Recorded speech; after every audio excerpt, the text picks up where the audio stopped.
Good morning, my dear brothers and sisters.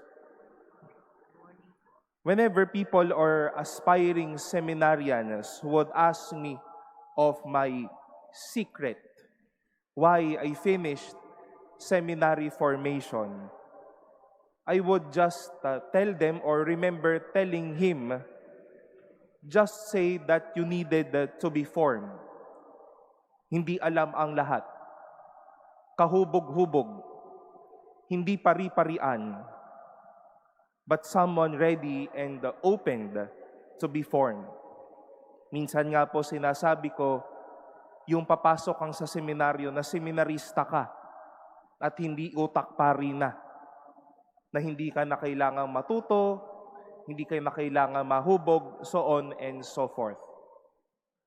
If I was working on the thought that I can do all the things, I can be the best priest, I am good inside and out, nothing is already deformed in me, then how can grace flow in my life? Paano na yung paghuhubog? Paano na ang bubuuin ng Diyos sa isang tao?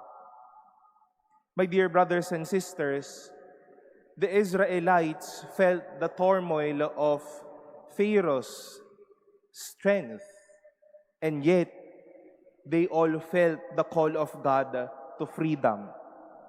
Moses felt the unworthiness, and yet God called him to lead these people from slavery to freedom. These people were little and childlike as to what Jesus told in our gospel, and yet the Lord made them worthy to receive great things. If our mindset is that of, I know this thing, hindi ako dapat i-correct, I am untouchable to people who can correct, who can form me, I am all-knowing, then pride and arrogance may have entered our minds. But our readings today would remind us that it is a big no.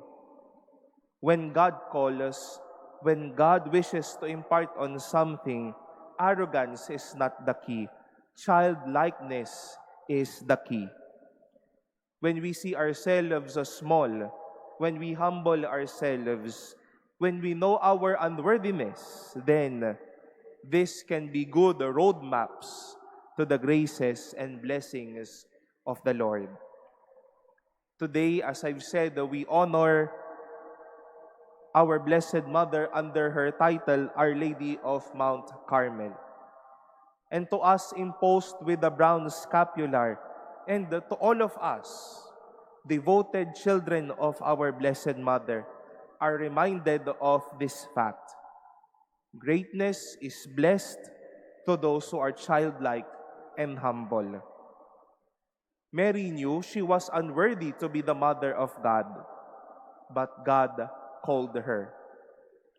Devotees, all of us would need to know that we have to be little so that God can work. Hindi pataasan ng laban, hindi payabangan, hindi palakasan, kundi pababaan ng puso, pasimplihan ang sanang matutunan. Simple hearts will be doors to great blessings from God.